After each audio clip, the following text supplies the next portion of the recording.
में विच्छेद हो जाता है। ये श्रीमद् भागवत कथा नहीं, ये युग प्रतिपदा का सूत्र कहता है कि मुंडे मुंडे मटवा बिंदना। अगर संसार में सारी मतियां संतों जैसी हो जाएंगी तो महाराज एक कहावत कहते हैं हमारे यहाँ कि सारी कुतियां अगर गया को चली जाएंगी तो भेड़ चाटने को कौन रहेगा।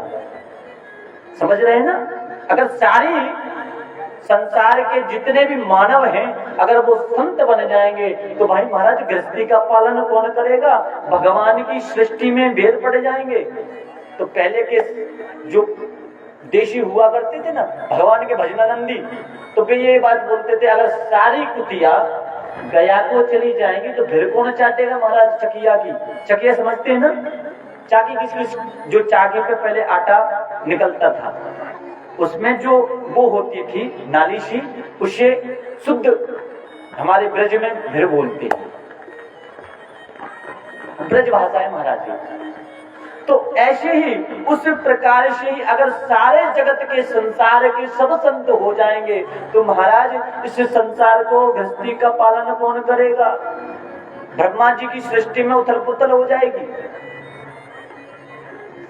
तो आज राजा परीक्षित ने कहा एक गुण पर रीझ जाते हैं महाराज, प्रसन्न हो जाते हैं कि चलो तुम्हारा एक गुण के कारण मैं आपको एक आशीर्वाद देता हूं कि आपको कमरे दे देता हूं 4-5, उन कमरों में रहिएगा। कलयुग के कौन कौन से महाराज कि जहां पर जुआ खेला जाता है वहां पर आप रहिए कि अच्छा क्या। दूसरा महाराज कि जहां गड़िकाओं का गमन होता है, गड़िका समझते हो ना, कल बताई थी, गड़िकाओं का जब गमन होता है वहां कलयुग का वास है। हेलो श्री राधे, वहां गड़िकाओं का वहां कलयुग का वास है कि अच्छा। दूसरा कि जहां चोरी लकोरी होती है वहां भी तुम्हारा ही वास है महाराज कि अच्छा। कि दूसरा, तीसरा, चौथा कि पहला सबसे पहले हो गया गड़का वाला, दूसरा हो गया जुआ का, और जहां पर समझ गए जहां पर कुछ काटा जाता हो, नाम तो नहीं ले सकता हूं, जहां पर जिसका हलाल होता हो यानी कि गाय या भैंस जहां पर ये काटे जाते हैं ना, कसाई खाना, वहां पर कलयुग का वास है। इस प्रकार से उन्होंने 4 स्थान दे दिए। तो कहते महाराज जैसा रूप रंग देखकर आपने स्थान दे दिया, 5वां और दे दो। तो कली काल में परीक्षित जी महाराज ने कहा कि तुम्हारा स्तनों में और निवास है, सोने में, मगर कठ उपनिषद में भगवान कहते हैं धातु नाम कंचना, मेरा जो निवास है वो सोने में है। और श्रीमद् भागवत कथा कह रही है कि कलयुग का वास है। तो कहती हैं कि श्रीमद् भागवत कथा कह रही है कि कलयुग का वास है, तो वो जो धन कपट से चोरी से कमाया गया होगा उस सोने में कलयुग का वास है। और जो सोना मेहनत से बनाया जाता है उसमें साक्षात विष्णु का निवास है। बोलो राधे राधे। ये मत सोचने ना पूरे सोने में होता है, इसलिए मैंने आपको अलग अलग बता दिया है। इस प्रकार से भगवान ने स्थान दे दिए, तो परीक्षित ने स्थान दे दिया। तो परीक्षित जी महाराज सोने का मुकुट धारण किए हुए थे, और वो मुकुट जरासंध का था, और जरासंध जिस राजा को जीतता था उसी के मुकुट से हीरा निकालकर अपने मुकुट में जड़वा लेता था। उस समय राजा परीक्षित वही मुकुट धारण किए हुए थे। जैसे ही कलयुग का निवास होता है सोने में, और वैसे ही सवाल हो जाता है कि शिकार खेलने चलो। शिकार खेलने के लिए चल पड़ते हैं आज राजा परीक्षित, और शिकार जैसे ही खेलने जाते हैं कि रास्ता अनभिज्ञ हो जाता है, भूल जाते हैं, विच्छेद हो जाता है। जब भूल जाते महाराज उनको लगती है प्यास, तो एक संत के आश्रम में जा पहुंचते हैं, और जैसे ही उन संत को देखते हैं और कहते हैं कि हो सकता है कि इसने, मैं राजा हूं इस देश का, हो सकता है इसको लग रहा हो कि सेवा ना करनी पड़े, ये ध्यान का नाटक कर रहा है। बहुत आवाज दी तो आज राजा परीक्षित को क्रोध आ जाता है, और अपने धनुष की नोक से मरे हुए सर्प को उनके गले में डाल देता है। जैसे ही एक ऋषि पुत्र देख रहा होता है, भागता भागता जाता है कि प्रभु आपके पिताजी के राजा परीक्षित ने मरा हुआ सर्प डाल दिया। उन ऋषि के पुत्र को बड़ा क्रोध आता है, श्रृंगी ऋषि को बहुत ज्यादा क्रोध आ जाता है, गंगा में प्रवेश कर जाते हैं और कहते हैं, अरे राजा परीक्षित, तूने एक संत का, एक ब्राह्मण का अपमान किया है, जैसे तूने सर्प से अपमान किया है, तो मैं आज तुझे अश्राप देता हूँ। उसी काल कूट के वृक्ष से, उसी काल बिजली से, उसी सर्प से 7वें दिन तेरा अंत हो जाए। अश्राप दे दिया, और किसी के भी काटने से वो अश्राप कटेगा नहीं, इसको बोलकर करते हैं। आज ब्राह्मण ने, उस समय ब्राह्मण ने अस्त्र छोड़ा था, अब ब्राह्मण ने बात छोड़ी है, मुंह से अश्राप दिया है। महाराज जैसे अश्राप दिया तो मुक्त कंठ बच्चा रोने लगता है, भागता हुआ अपने पिता के चरणों में लिपट जाता है। जैसे ही मुक्त कंठ रो रहा होता है ना, तो पिता की समाधि खुल जाती है, और जैसे ही देखते हैं, बच्चे से पूछते, कुछ काटते, बेटा क्यों रो रहे हो, क्या बात है? तो महाराज कंठ अवरुद्ध होने के कारण वो बच्चा कुछ बता नहीं पाता है। बोलो राधे राधे। जब कुछ बता नहीं सकता है तो कंठ अवरुद्ध है, इसलिए नहीं बता पा रहा है। तो दूसरा बच्चा बताता है कि प्रभु राजा परीक्षित ने आपके गले में मरा हुआ सर्प डाल दिया था, इसलिए इन श्रृंगी जी ने उनको श्राप दे दिया कि 7 दिन में आप मर जाओगे। बोलो राधे राधे। अब 7 दिन में, अब एक सुनना, रवि सोम मंगल बुध बृहस्पति शुक्र शनि, क्या हो गए? 7 हो गए ना, 8वां तो नहीं आया। तो हम सब इस सृष्टि के राजा परीक्षित हैं। वो परीक्षित एक थे, वो नाम के परीक्षित थे। आज इस कली काल में हम सब परीक्षित हैं। 7वें दिन, 7 ही दिन मरना है, 8वां दिन नहीं आना है। 8वां आना ही नहीं महाराज, 7 ही रहने। तो इसलिए भगवान का भजन करो, हरे राम राम राम जपते रहिएगा महाराज, या गुरु की शरण पकड़ लीजिएगा। और जो गुरु की शरण पकड़ लेते हैं उनकी भी मुक्ति हो जाती है, और जो नाम राम का पकड़ लेते हैं उनकी भी मुक्ति हो जाती है। जैसे ही आज उन ऋषि को पता चलता है, एक अपने शिष्य को भेजते हैं कि जाओ आप राजा परीक्षित को ये सारा वृत्तांत सुनाओ कि आपको श्राप लगा है, 7 दिन में मरना है।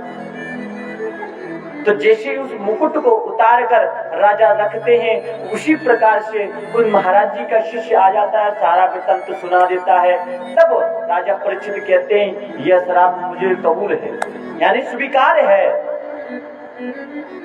मेरे को अपमान नहीं करना था। आज राजा परीक्षित को बड़ा कष्ट हुआ, उन्होंने पूरा राज्य अपने पुत्र जनमेजय को सौंप दिया और अपने आप को गंगा के किनारे ले जाते हैं।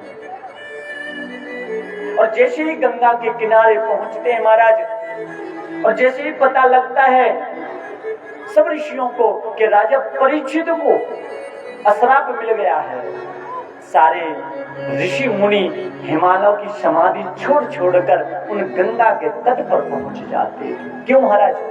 कि जो राजा परीक्षित है ना, बहुत धार्मिक है, अच्छे विचारों के हैं, भगवान के भजनानंदी हैं।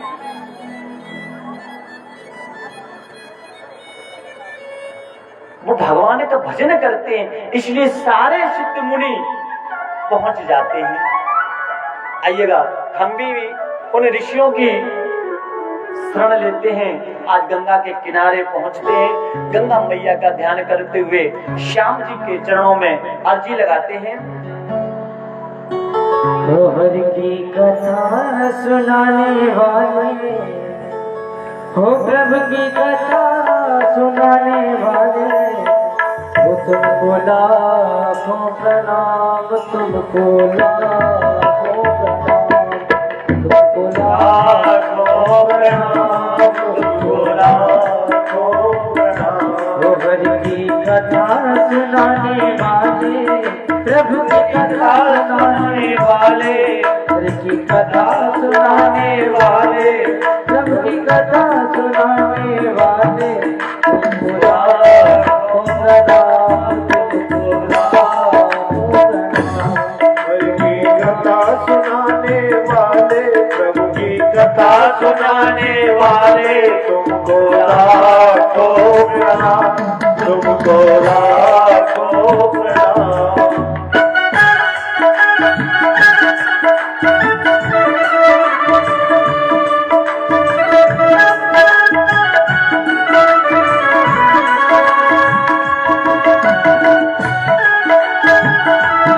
हरि बोल। दुर्गा देवी हरिलाल की जय हो।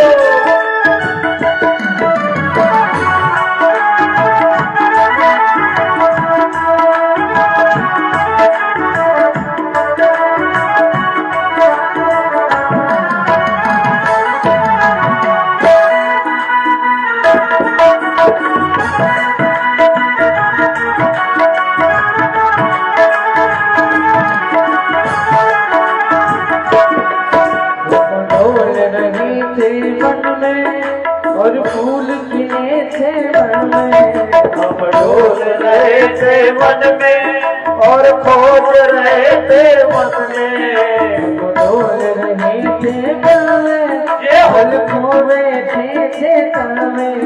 हम डोल रहे थे मन में और खोज रहे थे मन में। ओ राह बताने वाले, ओ राह बताने वाले, तुमको लाखों प्रणाम, तुमको लाखों प्रणाम। हरि की कथा सुनाने वाले, प्रभु की कथा सुनाने वाले, तुमको लाखों प्रणाम, तुमको लाखों प्रणाम।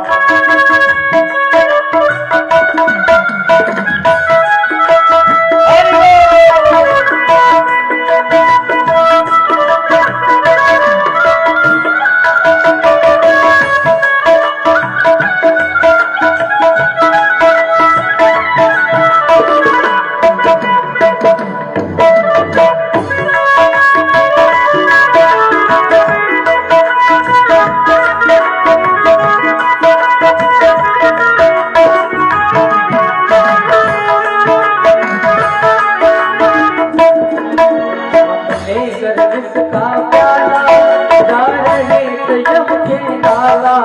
हम लेकर विष का प्याला जा रहे थे यम के काला। लेकर विष का प्याला जा रहे थे यम के नाला। हम लेकर विष का प्याला जा रहे थे यम के काला। सुधा पिलाने वाले, सुख सुधा पिलाने वाले, तुमको लाखों प्रणाम, तुमको लाखों प्रणाम। हरि की कथा सुनाने वाले, प्रभु की कथा सुनाने वाले, तुमको लाखों प्रणाम, तुमको लाखों प्रणाम।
तुम घट घट अंतर्यामी और पतित और अभिमानी।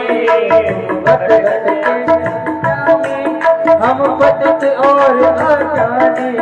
तुम घर से मिलाने वाले, ईश्वर से मिलाने वाले, तुमको लाख हो प्रणाम, तुमको लाख हो प्रणाम। हरि की कथा सुनाने वाले, प्रभु की कथा सुनाने वाले, तुमको लाख हो प्रणाम, तुमको लाख हो प्रणाम, तुमको लाख हो प्रणाम। हरि की कथा सुनाने वाले, हरि की कथा सुनाने वाले, तुमको लाख हो प्रणाम, तुमको लाख हो प्रणाम, तुमको लाख हो प्रणाम। राधा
आज सभी श्रोतागण जितने ऋषि मुनि थे वो आज सारे के सारे गंगा तट पर आ गए हैं महाराज। आज राजा परीक्षित ने क्या किया कि एक सिंहासन रखा है कि इस सिंहासन पर वही बैठेगा जो मेरे प्रश्नों के उत्तर दे सकता है। कि महाराज आपके प्रश्न का उत्तर क्या है? कहा कि जिसको 7 दिन में मरना निश्चित हो गया है उसको क्या करना चाहिए? महाराज कहा है कि जिन्होंने भागवत को प्रादुर्भाव किया है वो भी यहाँ पर हैं। उन्होंने जिनसे वो उत्पन्न हुए वो भी यहाँ पर हैं, मगर किसी ने उपदेश नहीं दिया। तो क्या कहा है? ओम तत्र परजन्य भुवन पुनः महानुभावम् साशिष्य प्रायेण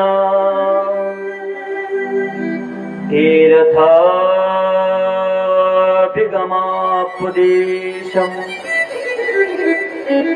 स्वयं हे तीर्थना पुनान्तिता संतः। जितने संसार में तीर्थ हैं वो मानवों का रूप धारण करके वहां गंगा तट पर आज उपस्थित हो गए हैं। ऋषियों की तो छोड़ो,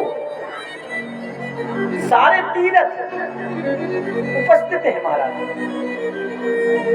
कि आज कुछ प्राप्त होगा ऐसी कोई कल्पना भी नहीं थी।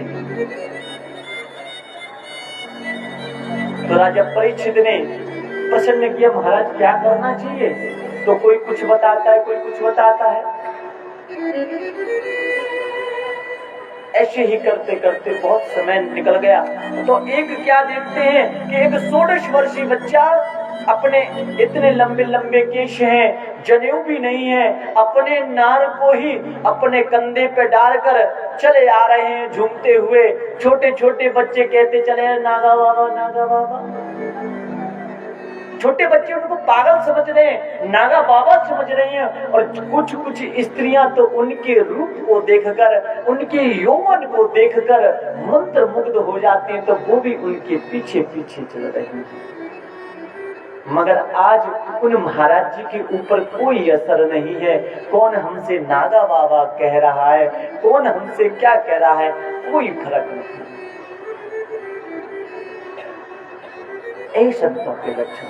देखा उन्होंने कि गंगा के किनारे संत समुदाय लगा हुआ है और कहीं स्थान नहीं है, तो उसी सिंहासन को खाली देखा और उसी पे जाकर बैठ गए। बोलो रात्रि रात्रि। साक्षात सुखदेव आज सुख भगवान ही सुख रूप धारण करके आ गए, सुखदेव का रूप धारण करके आ गए हैं, ऐसा लग रहा है। तो आइएगा हम जयकार करते बोल सुखदेव भगवान की जय जय श्री राधे। श्रीमद् भागवत महापुराण की। आज जैसे महाराज प्रकट होते हैं, सुखदेव भगवान बैठ जाते, संत इशारा करने लगते हैं प्रभु कि ऐसे विरक्त संत कभी कभी मिलते महाराज, और एक क्षण से ज्यादा रुकते नहीं है। राजा परीक्षित समझ गए, तुरंत प्रसन्न कर दिया कि प्रसन्न कर दिया। क्या प्रसन्न किया प्रभु कि ये प्रभु बात बताइए कि 7 दिन में मरना जिसका निश्चित हो गया है उसको क्या करना चाहिए। तो सुखदेव भगवान कहते हैं, अरे परीक्षित, आपने तो प्रसन्नों की झड़ी लगा दी। तो आपने तो ना चाय की पूछी, ना कोई जलपान की पूछी, आपने डायरेक्टली प्रसन्न कि प्रभु मैं जानता हूं कि आप क्षण भर से भी ज्यादा कहीं रुकने वाले नहीं हैं, इसलिए आज मैंने आपसे पूछ दिया कि क्या करना चाहिए मरने वाले को।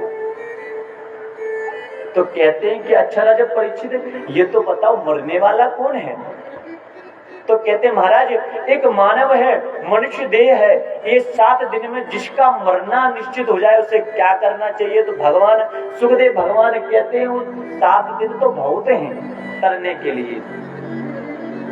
सूर्यवंश में खट्वांग राजा नामक राजा हुए थे, वो तो एक घड़ी नहीं आधी घड़ी में ही उनकी मुक्ति हो गई थी। तो ऐसे राजा हुए हैं। तो आपके पास तो 7 दिन हैं, उनके पास तो एक घड़ी हो तो तर जाते हैं, तो मुक्ति हो जाती है। महाराज सोच लो, अगर किसी को कोई घातक बीमारी हो गई हो और डॉक्टर कह दे कि तुम मरने वाले हो, ये बीमारी हो गई है तुम्हें, तो महाराज ना मरने वाला हो तो मर जाए। और कितनी भी घातक बीमारी हो, कोई डॉक्टर अच्छा वाला हो, सुंदर वाला हो, वो कह दे कि ये कुछ बीमारी नहीं, मैं गोली लिख देता हूँ, कल तुम ठीक हो जाओगे, तो मरीज को भी शक्ति मिल जाती है लड़ने की उस रोग से। तो वैसे उसी प्रकार से आज सुखदेव भगवान से प्रसन्न कर दिया। तो सुखदेव भगवान ने बड़ा सुंदर भाव प्रकट किया है। वरियाने समते प्रसन्न ग्रतो लोकहिता निर्भः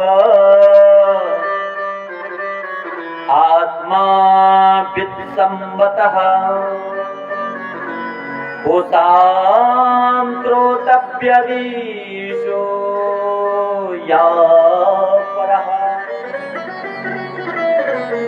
महाराज कहते हैं वही वाह क्या निकला, मुख से सबसे पहले क्या निकला, वरिया, वकार शब्द निकला। वकार का अर्थ क्या, निराकार ब्रह्म परमेश्वर परमात्मा। तो जिसने जो खाया होगा वही निकलेगा। जो प्याज खा के आते हैं ना, तो दूर से ही पता लग जाता है महाराज ये प्याज खा के आए। बोलो राधे राधे, पता लग जाता है ना। तो उसी प्रकार से आज परमात्मा ने सुखदेव भगवान के मुख से वाकार शब्द निकला है तो पूछ कहा है कि वाकार 7 दिन में जो मरने वाला होता है वो तो लोकहित है। जो प्रसन्न किया है ना कि 7 दिन में मरने वाले को क्या करना चाहिए, तो सुखदेव भगवान कहते हैं कि जो आपने प्रसन्न किया है वो बहुत सुंदर किया है, वो बहुत अच्छा किया है। आप राजा परीक्षित ने अपने लिए नहीं बोला, संसार के लिए बोला कि मरने वाले व्यक्ति को क्या करना चाहिए। तो सुखदेव भगवान कहते हैं कि आपने बहुत अच्छा प्रसन्न किया है, और प्रसन्न में आपने अपने लिए नहीं संसार के लिए पूछा है। तो मैं आपको एक बात बता देता हूं कि इस संसार में जिस प्राणी ने जन्म लिया है वो तो जाएगा ही जाएगा, मगर इसमें भी परिस्थितियां अलग अलग हैं। हर एक राजा सुखदेव भगवान ने बड़ा सुंदर वृत्तांत सुनाते हैं। इसके बाद बहुत सुंदर कथा आगे की आपको कल श्रवण कराई जाएगी। कुछ ही क्षणों में आपको ठाकुर जी का दर्शन कराया जाएगा।